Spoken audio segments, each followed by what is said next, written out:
미국 샌프란시스코에 가면 골드 게이트 브릿지라고 하는 금문교 유명한 다리가 있죠. 문자 그대로 금으로 만든 다리와 같다라고 하는 그러한 별명을 가지고 있는 그러한 다리.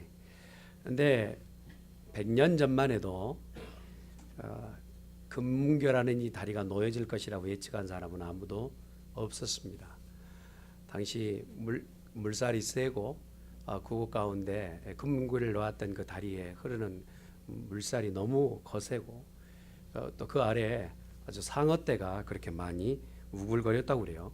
100년 전만 해도 그곳에 다리를 놓는다는 것은 불가능한 일이었다라고 합니다. 근데 한 젊은 설계사가 다리를 놓겠다라고 얘기했을 때 주위에 있는 많은 사람들이 비아냥대면서 어떻게 저기다 다리를 놓느냐라고 다들 핀잔을 주고, 아무리 참 주도면밀하게 설계도를 냈고 그리고 공법에 대해서 특이하고 또 신기술적인 공법을 이렇게 가지고 있다고 설명을 해도 누구 하나 기다리는 사람이 없는 그러한 시기였다고 합니다.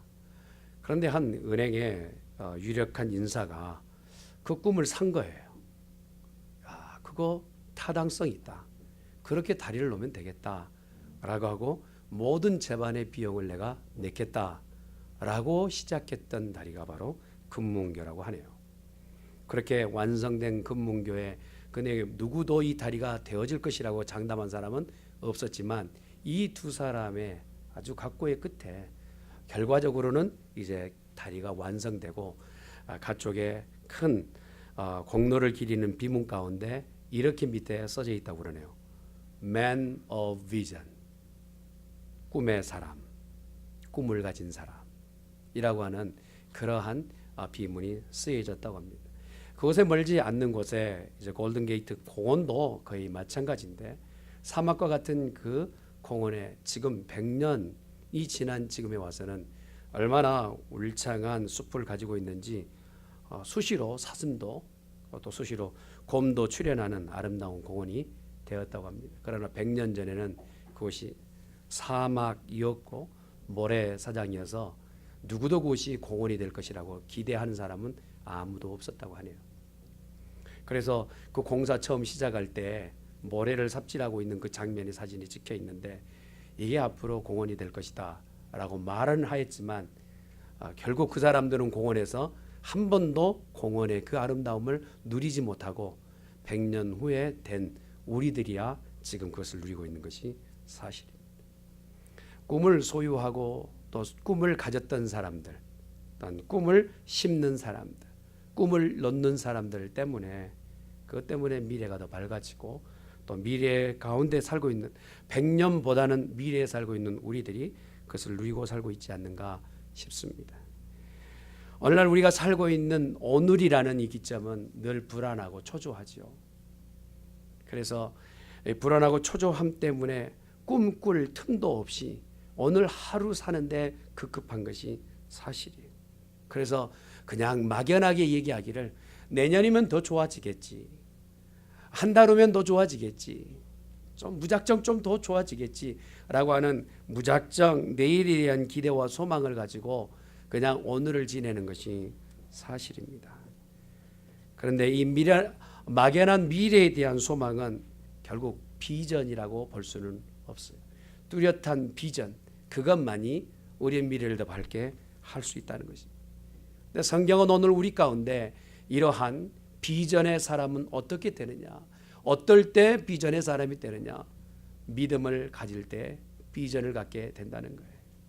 믿음은 바라는 것들의 실상이 됩니다.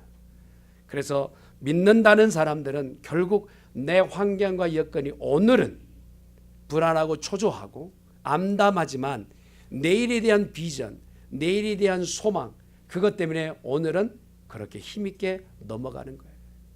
이것이 바로 참다운 비전이라 할 수 있는 것이죠. 여러분, 다리오 왕 때의 통치 기간 가운데 있었던 우리 다니엘을 알지 않습니까? 다니엘이 우상 앞에 절하지 않으면 어려움 가운데 있었던 것을 알고도 그가 그 어려움을 자처하듯이 결국은 내가 그 어려움에 자기 자신을 노출하면서 그곳에 나아가는 것을 볼 수 있습니다. 그런데 그 가운데 무엇이 있었습니까? 내가 지금 이 일로 인해서 어려움을 당한다 할지라도 하나님께서는 분명히 나를 두신 하나님의 계획이 있을 것이라는 확실한 믿음과 비전이 있었기 때문에 다니엘을 통해 하나님께서 일을 행하지 않습니다. 요셉 또한 그가 당한 문제는, 그가 정말 겪었던 인생의 고통은 인생사의 가장 힘겨운 일들만 당했던 것을 볼 수 있어요. 연속하여서 당한 이 요셉의 인생의 고뇌는 내리막길 인생이에요. 더 이상 내려갈 곳도 없는 밑바닥을 쳐 지금은 더 이상 그 밑으로 내려갈 수 없는 그런 상황에 있었던 요셉. 죄 없이 팔려가는 것도 억울해요. 그리고 이국 땅에 가서 정처 없이 이민 생활한다는 것도 고통입니다. 억울한 누명에 또 씌워서 감옥살이 한다는 것도 이건 녹록지 않은 일 아닙니까? 그럼에도 불구하고 그의 얼굴에는 어느 빛깔 가운데서 어둡고 캄캄한 것을 찾아보지 못하는, 오히려 그 얼굴에는 형통함이 있었다라고 성경은 기록하고 있습니다. 무엇이 요셉을 이렇게 만들었을까요? 그것은 바로 요셉 안에 있었던 하나님을 향한 올바른 비전이 있었기 때문에 그렇다는 거예요. 하나님은 분명히 나를 통한 하나님의 계획이 있을 것이라는 믿음 때문에 그가 환경과 여건이 열악하였지만 그것을 딛고 일어날 수 있는 믿음의 사람이 되었다는 것이죠. 예전에 주었던 하나님의 꿈, 많은 형과 부모님의 그 곡식단이 나를 향하여서 절하였던 그 모든 별들이 11별들이 자기를 향하여서 그 절하였던 꿈을 꾸었던 그 꿈 때문에 하나님께서는 그 꿈을 언젠가는 분명히 이루어 주시겠다라는 그 믿음 때문에 어떤 환경과 여건 가운데서도 흔들리지 아니했다라는 것이죠. 사랑하는 성도 여러분, 1년의 마지막 주일에 우리가 서 있습니다. 혹시 새벽도에 가졌던 꿈, 그거 지금까지 붙잡고 계시는 분 혹시 계시다면 그것을 얼마나 하나님께서 이루어 주셨고 얼마나 하나님께서 그것을 인도해 주셨습니까? 저는 우리 교회 성도들 모두가 하나님께서 이끌어 주신 대로 이곳에 앉아 있는 줄 믿습니다. 할렐루야. 2018년도 하나님께서 새 꿈을 주실 줄 믿습니다. 그런데 우리가 살다 보면 힘들고 어려운 일들을 만나요. 우리가 우리 스스로 해결할 수 있으면 문제가 아니겠죠. 그러나 내 힘으로 해결할 수 없을 때 그때 인생은 절망하게 됩니다. 그리고 그 절망 가운데서 고뇌하고 또 내 인생에 참 재미있는 그 시간들은 다 끝이 나고 즐거움은 사라지게 되고 현실을 도피하고 싶고 또한 죽음이란 것을 가까이 생각하게 되는 그러한 때를 가지게 돼요. 죽고 싶은 마음이 연일연야 있게 되는, 소망을 놓치게 되고 꿈을 잃어버린 인생은 그렇게 됩니다. 그래서 절망은 무서운 질병입니다. 나를 죽음으로 이끌어가기 때문에 그렇다는 것이죠. 본문의 배경이 여러분 굉장히 해피엔딩이고 해피하게 시작한 것 같아 보이지만 시편 126편의 내용의 깊이를 보면 그 저자가 어떤 마음인지를 대략 알 수 있어요. 지금 마음에는 이런 마음, 나는 지금 절망이에요. 한 발도 나아갈 수 없어요. 내게는 지금 소망이라는 것은 다 기울어간 그런 정말 뉘엿뉘엿 해가 저문 그런 것과 같은 인생의 어둠을 맞이하고 있어요. 그럼에도 불구하고 내가 절망하지 않을 것은 내게 하나님이 소망이시기 때문에 그렇습니다 라고 얘기하는 거예요. 그러면서 씨를 뿌릴 때 여러분 보통 농부가 어떻게 씨를 뿌립니까?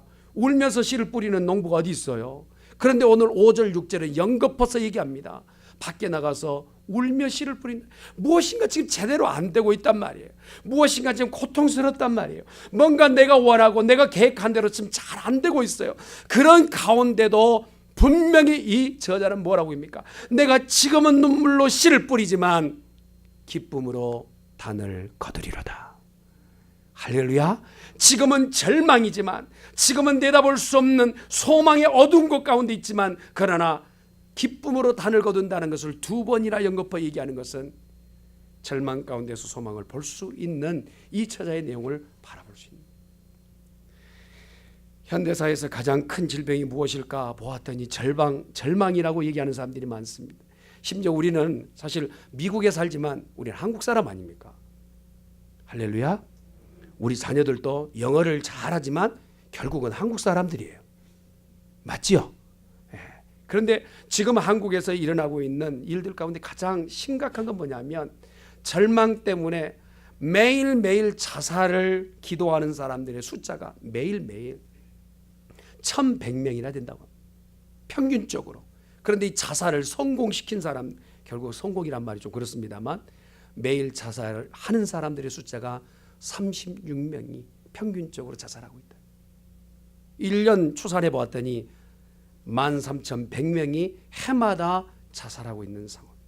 근데 그 사람들의 그 마음의 상태를 보니까 소망이 있다면, 꿈이 있다면, 내일에 대한 기대가 있다면 이 사람들은 자살하지 않을까.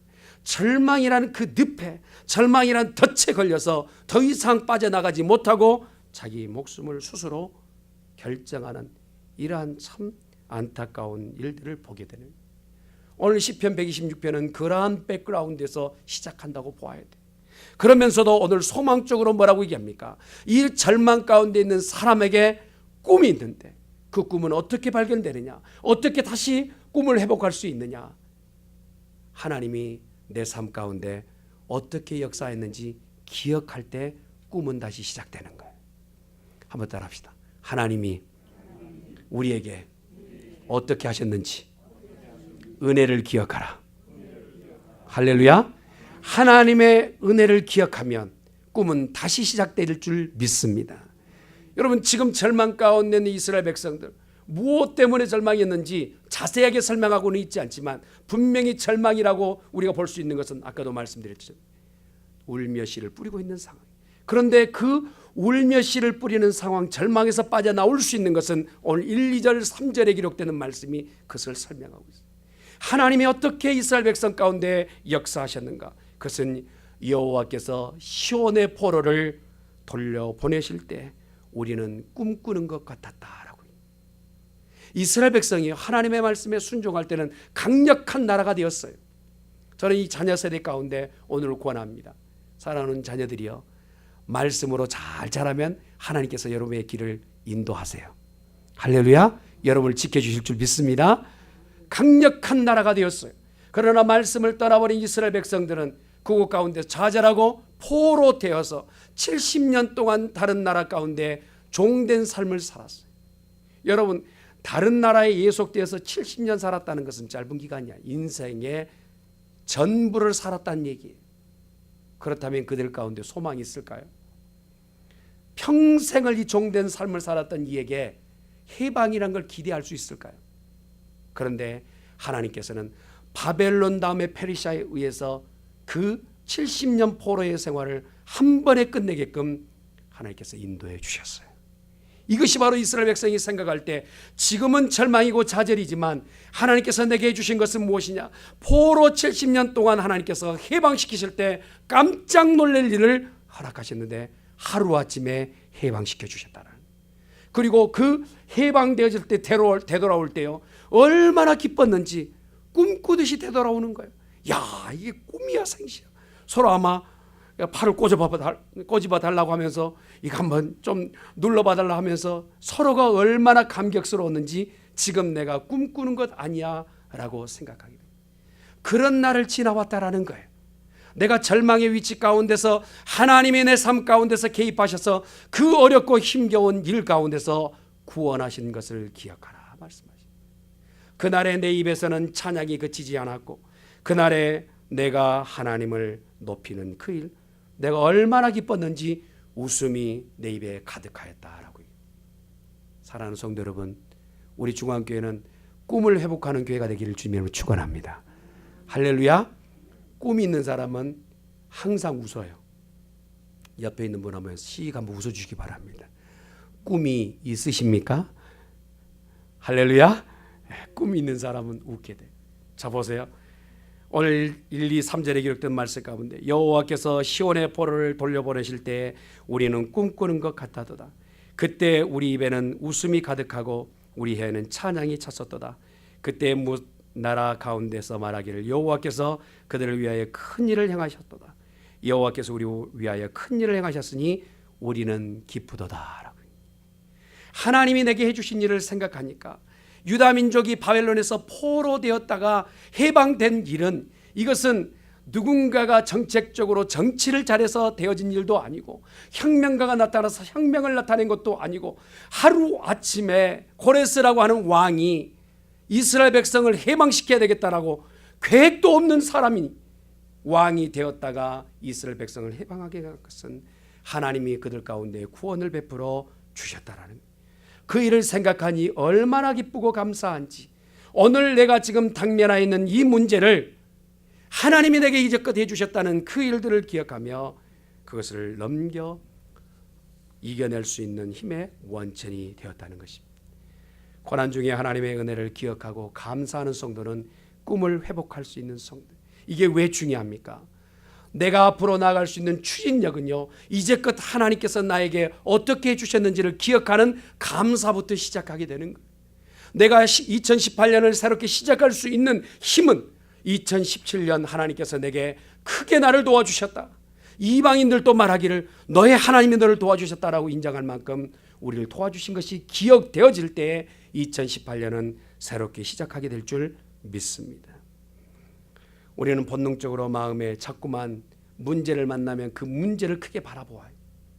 그렇죠. 그 문제가 해결될 때까지 불편하기 때문에 그 문제만 바라봅니다. 이제껏 하나님께서 해결해 주신 99%의 그 감사의 제목을 다 놓쳐버리고 1% 해결되지 않는 그 문제 때문에 고민하며 걱정하고 근심하는 것이 인생의 오류예요. 그러나 오늘 성경은 뭐라고 합니까? 99% 하나님께서 함께 해주셨던 그것 때문에 1%의 문제도 뛰어넘을 수 있다는 거예요. 하나님이 나와 함께 하셨던 지난날의 과거를 기억하는 복된 성도가 되어져야 될 줄 믿습니다.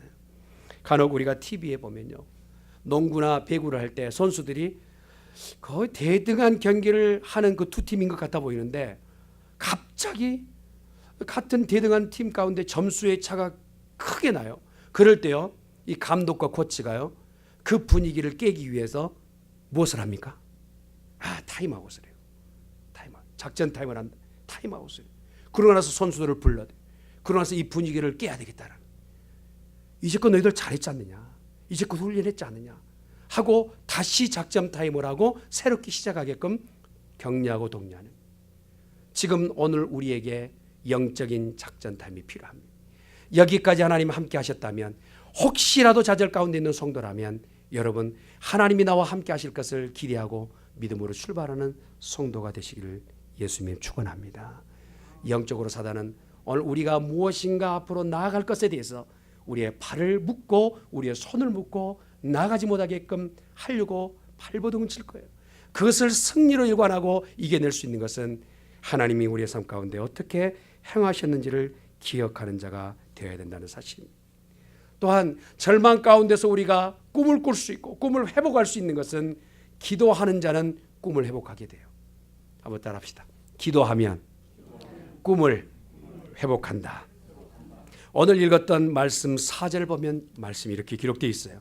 여호와여 우리의 포를 남방 시내들 같이 돌려보내소서. 기도에 갑자기 1, 2, 3절에 하나님이 함께 하셨던 것을 증거하고 4절 가운데서 하나님 이렇게 해주십사라고 기도하는 거예요.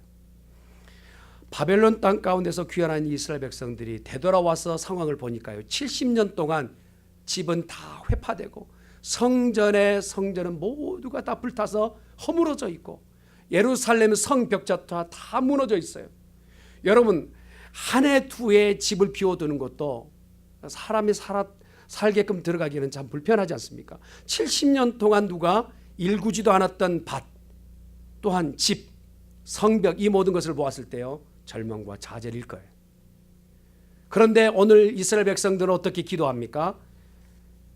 너희 가운데 이제 남방에 하나님께서 시내를 만들게끔 되기를 원한다라고 하면서 기도하기 시작합니다. 여기서 남방이라고 얘기하는 것은 네게부 그 지역 가운데서 사막 지역을 얘기해요. 이스라엘 백성은 특별히 우리가 알고 있듯이 사막 지역이에요. 건기와 우기가 있는데 건기 지역에는 건기가 되면 너무 메말라서 화초 하나, 초목 하나가 자랄 수가 없는 거예요. 다 메말라서 다 죽게 돼요. 그래서 건기에는 생명을 찾아보기 어렵습니다. 그런데 그런 땅에도 비가 내리게 되면 언제 그것이 뿌려졌는지 그곳에서 새싹이 나고 꽃이 피고 열매가 맺는 나무가 되는 거예요. 심지어 많은 비가 내면 시내 가운데서 이제 고기까지 살 수 있는 그러한 장소가 돼요. 오늘 이 126편의 저자가 이렇게 기도합니다. 여호와여, 우리를 포로의 남방의 시내를 같이 돌려보내소서라고요. 우리가 지금 포로되었다가 다시 되돌아가지만 그곳 가운데서 시내가 되어서 풍성한 은혜가 있게끔 허락하여 주시옵소서라고 얘기하는 거예요. 포로라고 하는 개념 자체가 바로 운명과 공경이 어느 곳에든지 빠져나갈 수 없는 그런 처지에 있지만 하나님께서 허락하신다면, 하나님께서 이끌어 주신다면 이 건조한 땅의 사막과 같은 인생이라 할지라도 하나님 말씀 한 소절이면, 하나님께서 역사를 이루신다면 이렇게 척박한 사막에도 꽃이 필 것이고 나무가 자랄 것이고 열매가 맺히게 되는 하나님의 비전을 보게 된 거예요. 할렐루야. 그렇습니다. 기도할 때 하나님께서 은혜를 베풀어 주시는 것이죠. 마가복음 9장에 보면요, 어려서부터 귀신 들리는 어린아이를 둔 부모가 참 답답해서 치료의 방법이 없어서 이제 예수님께 데리고 왔어요. 근데 예수님은 산에 기도하러 가셨고 제자들만이 그 주위에 있어요. 제자들에게 뭐 예수님이나 제자나 이제 뭐 사단께 3년이면 흉어를 눕는다고 예수님께 배운 게 있으니까 좀 이 아이의 귀신 들린 것을 치료해달라고 요청을 합니다. 쩔쩔매는 거예요. 아무것도 할 수 없는 이 제자들의 이 궁색한 변명, 아무것도 할 수 없는 이 제자들에게서 이 절망 가운데 있어요. 그때 예수님께서 내려오셔서 그 제자들을 나무르시면서 말씀하시지 않습니까? 기도 외에는 이런 유가 나갈 수 없느니라 말씀하세요. 자녀의 절망 가운데 있는, 귀신 들려서 어떻게 해볼 수 없는 이 가운데서 새롭게 꿈과 소망을 가질 수 있는 것은 기도하면서 질병, 기도하면서 병든 자, 기도하면서 귀신 들렸던 그 병에서 노인받게 되었다는 사실이에요. 그러므로 성도에게 오늘 절망 가운데서 놓여 있다면 하나님이 우리 각자에게 주시는 기도가 회복되어져서 꿈을 다시 소유하는 우리 성도가 되어져야 될 줄 믿습니다. 힘들면요, 먼저 기도를 놓쳐버려요.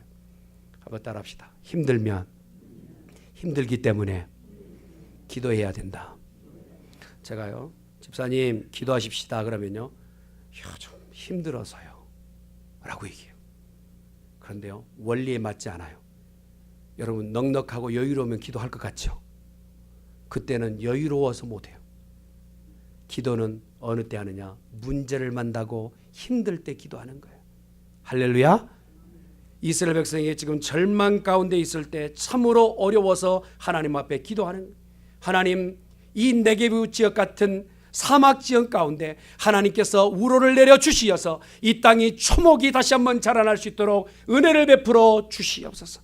우리 교회 가운데도 하나님 은혜를 베풀어 주시옵소서. 우리 가정에도 은혜를 베풀어 주시옵소서. 내 인생에도 이 쓰디신 쓴잔이 지나고 하나님 가득 채우신 주의 귀한 복이 넘치게 도와 주시옵소서. 이런 은혜가 있기를 예수님 축원합니다. 또한 절망 가운데 꿈을 가질 수 있는 세 번째 요건은 무엇입니까? 오늘 5절과 6절은 이렇게 얘기합니다. 한번 따라합시다. 눈물을 흘리며 씨를 뿌리는 자는 기쁨으로 단을 거두리로다. 아멘. 내일을 위해서 오늘 씨를 뿌리는 것은 너무나 당연한 일입니다.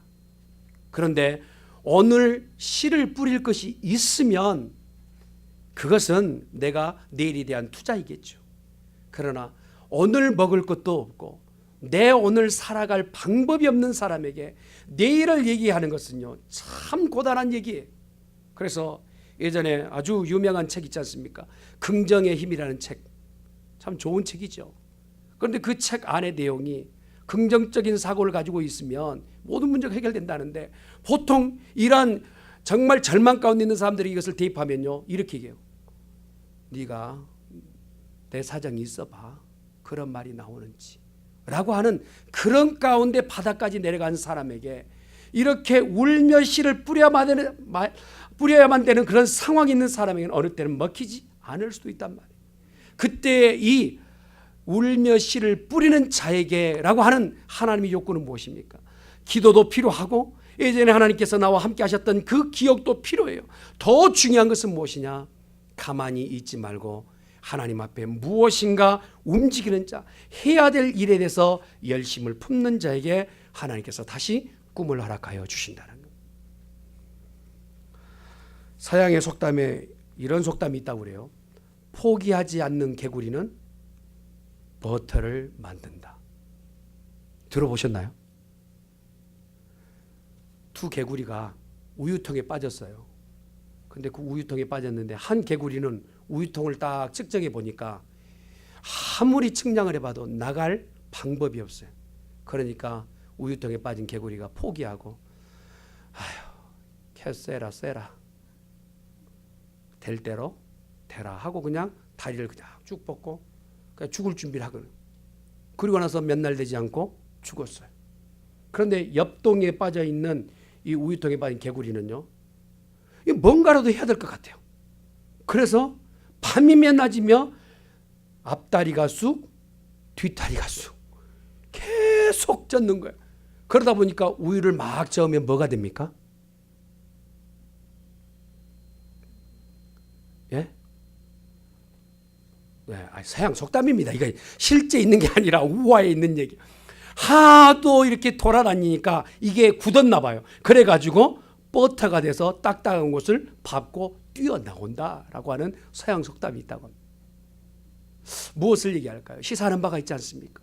성도라고 하는 우리들에게 하나님께서는 우리 각자가 신앙이라는 그 빌미 아래서 아무것도 하지 않고 해도 안 돼, 무엇을 우리가 열심을 해도 안 돼라고 하는 그런 가운데서 다시 한번 힘을 내서 일을 해보기를 기대하시며 그럴 때 꿈이 다시 한번 꿈을 가질 수 있다라고 성경은 말씀해 주고 계시는 것입니다. 사랑하는 성도 여러분, 우리 교회 더욱더 믿음으로 회복되는 축복이 있기를 바랍니다. 할렐루야. 우리 각자가 회복되어지는 것, 우리의 모두의 소망이 아니겠습니까? 회복이라는 것은요, 이미 우리가 결정한 것을 받으면 돼요. 따라합시다. 한 번만 더. 회복은 꼭 올 것입니다. 말씀을 듣기 전에 우리가 우리 각자에게 회복은 꼭 올 것이다라고 믿고 시작하면 하나님께서 그 믿음대로 허락해 주실 줄 믿습니다. 회복, 내 인생 가운데서 꼭 필요한 것이지만 모두가 받는 것은 아니에요. 어떤 사람은요, 상황과 환경 가운데서 그것을 받을 때 그냥 현상 유지만 받는 사람들이 많이 있어요. 참 목사님 건드리지 마세요. 그냥 이제께 살아온 것만 해도 참 어렵게 살아왔습니다.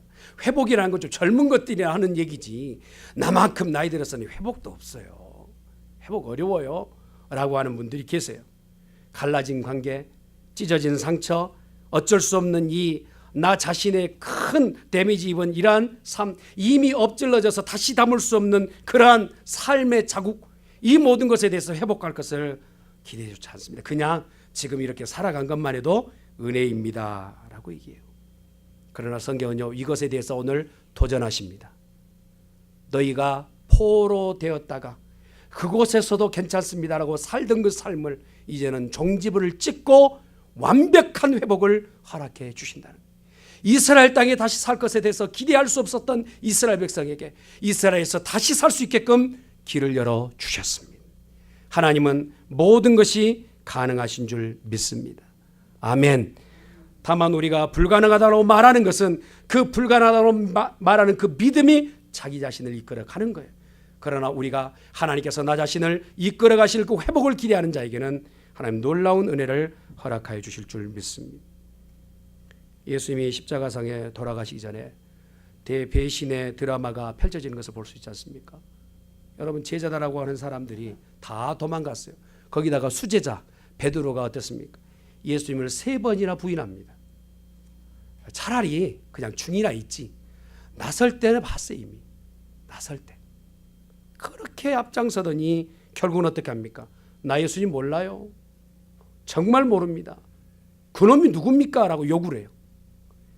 그러나 베드로가 예수님의 부활을 보고 그 삶 가운데서 자기 회개하고 회복을 기대해야 되잖아요. 좀 회복이 돼야 되잖아요. 그런데 베드로에게 부활을 보았던 예수님에게서 그냥 살던 대로 살랍니다. 고기나 잡을랍니다 해요. 주님은 그곳에 두게끔 처음부터 부르신 게 아니에요. 성도 되게 하시고 예수 믿게 하신 것은 처음부터 고기나 잡을랍니다. 살던 대로 살렵니다. 예전 습성 안 바꿔집니다. 라고 하는 그 자리에 두시려고 우리를 부르신 게 아니란 말이에요. 하나님이 우리를 부르신 것은 예전의 삶을 결정하고 다시 한번 하나님 원하시는 삶으로 이끌어 가시기 위하여 우리를 부르신 줄 믿습니다. 나 고기나 잡으러 갈랍니다. 아니 그냥 내버려 두시지. 예수님은 고기 잡는 자리까지 쫓아오셨어요. 집요하지 않습니까? 그리고 나서 그 자리에서 고기를 굽고 계세요. 떡을 굽고 계세요. 냄새가 펄펄 나게끔 굽고 계세요. 그러면서 다시 말씀하세요. 네가 나를 사랑하느냐? 회복이에요. 질문하고 있는 것이 회복이에요. 네가 나를 사랑하느냐? 너는 나를 버렸지만 네가 사랑하느냐? 너는 나를 떠났지만 네가 나를 사랑하느냐? 네가 사명을 다 잊어버렸지만 네가 나를 사랑하느냐? 묻고 계세요. 그때의 베드로의 대답을 통하여서 다시 한번 회복시켜 주셨어요. 38년 된 병자 앞에서 예수님이 물으십니다. 여러분 38년이나 한 병으로 고생한다면 두말할 것 없잖아요. 이제는요 길거리에 처음 첫날 나왔을 때는 정말 부끄럽기도 하고 누가 나를 알지는 않을까 하고 이웃 사람들의 그 눈초리 때문에 부끄러워서 도로에 나오기도 힘들었어. 그런데 1년 2년 지나니까 38년이나 되니까 내 직장이야 길거리가. 그러고 나서 38년 누워있는 것이 오히려 편안한 자리. 누구도 이제는 그 자리를 앉지도 요구하지도 않는 그런 자리에 있게 됐어. 근데 예수님께서 물으십니다. 네가 낫기를 원하느냐? 여러분 이거 질문 하나만 한 얘기 아닙니까? 38년 동안 병들었다면 낫기를 원하겠죠. 그런데요 그 입에서 고백받기를 원해. 나 이대로 그냥 내버려 두세요가 아니에요. 내 성질대로 살게끔 그냥 내버려 두세요. 주님이 어떤 능력을 갖고 계셔? 내 성질을 못 바꿔요. 나 그냥 내버려 두세요. 나 유지하게 이것만 유지하는 것만 나요 좀 주일날 주일 예배만 드리는 것도 이건 정말 잘한 줄 아세요. 나 조금만 좀 잘못하면 삐져요. 나 건드리지 마. 나 성길 있는 사람이에요. 이런 자리에 있기를 원하신 게 아니란 말이에요. 너 낫기를 원하느냐? 물으실 때는 너 그 자리에서 더 나은 삶을 살기를 원하느냐? 아니면 영적으로 다시 한번 무엇인가 박차고 일어나기를 원하느냐? 병든 자리에서 그 병을 다 버려두고 온전해지기를 원하느냐? 묻고 계시는 거예요. 그러고 나서 물으실 때 예수님께서 물으신 그 대답에 낫기를 원하나이다. 그래? 그럼 지금이다 이런 거예요. 일어나라. 할렐루야. 일어나라. 여러분 38년 동안 한 번도 꿈을 못 꿨어요. 한 번도 일어날 꿈에 대해서 꿔본 적이 없어요. 아니 만약에 꿈을 꿨다도요 거부하고 디나이 시켰어요. 그런 일이 있을 수 없어. 그러나 오늘 예수님께서 그의 인생을 직접 만나주시고 이렇게 말씀하시는 거예요. 너 이 자리에서 일어나라. 할렐루야. 예수님께서 일어나라 말씀하시니 38년 동안 병들었던 자가 안도하였던 그 자리에서 일어나게 되었다는 것입니다. 사랑하는 성도 여러분, 우리 교회 꿈을 가지고 회복할 수 있기를 예수님의 이름으로 축원합니다. 2017년 올 한 해 사는 방식으로 2018년 살아도 괜찮습니까? 한 해만 더 이렇게 그냥 밥 먹고 그냥 사는 것 괜찮습니까? 아니면 2018년 자는년 이제 지나버린 한 해보다 더 나은 삶을 우리가 살아야 될까요? 주님 오실 날은 멀지 않았는데 이렇게 살아도 괜찮습니까? 목사님 제게도 물어요. 너 목회 그렇게 해도 되겠냐? 그렇게 기도 대충 해도 되겠냐? 설교 그냥 그 눈치 보면서 설교해도 되겠냐? 성도 조금 존다고 해서 막 실망하거나 그러지 말고 이렇게 살아도 괜찮니? 네 앉아있는 그 자리에서 이제 일어나야 되지 않겠니? 언제까지 한 해 한 해 주어진 그 시간 안에서 밥만 먹고 누워 자는 시간 먹고 자는 일만 하면 짐승과 다를 게 뭐냐는 거예요. 오늘 주님이 우리에게 물으세요. 사랑하는 성도 여러분, 꿈이 없는 백성은 망합니다. 그러나 꿈을 회복하는 백성은 흥하게 될 줄 믿습니다. 오늘 하나님께서 오늘 각자에게 물으세요. 너희는 꿈을 잃어버렸니? 가지고 지금 출발해 가고 있니? 상처의 완전한 회복은 예수 안에 있음을 믿으시길 바랍니다. 죄의 완전한 해결도 예수 안에 있는 줄 믿습니다. 누군가가 안 돼, 못해, 할 수 없어라고 말하는 사람에게 가서 얘기해 주십시오. 예수님이 계시면 됩니다. 할 수 있습니다. 심지어는 여러분 인생의 가장 큰 무거운 문제가 무엇입니까? 죽음이요. 죽으면 끝이 납니다. 그런데요, 예수님께서는요, 죽음마저도 해결하셨어요. 죽어도 부활하는 것을 믿으시길 예수님이 축원합니다. 시편에 기록되는 말씀 가운데 102편 13절에 이렇게 말씀하십니다. 주께서 일어나사 시온의 긍휼히 여기시리니 지금은 그를 긍휼히 여기실 때라. 정한 때가 기한이 되었으니 지금이라 말씀하세요. 여러분, 호세아 선지자가 말했던 것처럼 오라 우리가 여호와께 돌아가자. 여호와께서 우리를 찢으셨도다. 도로 낫게 하실 것이고 우리를 치셨으나 싸매어 주실 것이다 라고 말씀하세요. 우리 각자에게 있는 것이 절망이고 좌절이라 할지라도 주님께서 우리를 싸매 주시고 우리를 회복해 주실 것을 믿는 복된 성도가 되시기를 예수님의 이름으로 축원합니다. 우리를 회복시키실 때 하나님은 그냥 회복시키지 않으세요. 한번 따라합시다. 업그레이드를 시키신다. 하루아침에 욥이요, 가세가 풍지박살이 났어요. 아시잖아요. 여러분, 가지고 있었던 재물이 한꺼번에 다 사라졌어요. 여러분, 자녀가요, 생때 같은 10자녀가 다 죽었어요. 이거 충격 아닙니까? 그리고요, 자기 아내도 자기를 떠나고, 그리고 자기 몸에도 병을 얻었어요. 이쯤 되면요, 인생이요, 욥의 고백처럼 꼭 그렇게 얘기해요. 아유, 하나님 나 데려가 주세요. 나 죽고 싶어요. 할 거예요. 그런데 하나님께서요, 욥에게 있는 입에서 그가 입으로 하나님 앞에 범죄하지 아니하고 오히려 하나님 앞에 득지하지 않았을 때 하나님께서 다시 회복시켜 주셨어요. 그런데 그 회복이요, 예전에 가지고 있었던 그 모든 것을 다 그대로 주시되 갑절이나 더하여 주셨어요. 아멘. 우리 교회에 꿈을 가지시고 회복하되 갑절의 복이 있기를 예수님의 이름으로 축원합니다. 아멘. 가나안 땅을 꿈을 가진 사람은요, 홍해와 여리고성은 여러분 장애가 아닙니다. 가는 길목의 길입니다. 홍해는 얼마나 깊은 바다입니까? 또한 여리고성은 얼마나 견고한 성이었습니까? 그러나 꿈을 갖고 가나안 땅을 가려고 하는 자에게 홍해는, 그리고 여리고성은 잠시 잠깐 지나가야 될 길이었던 것입니다.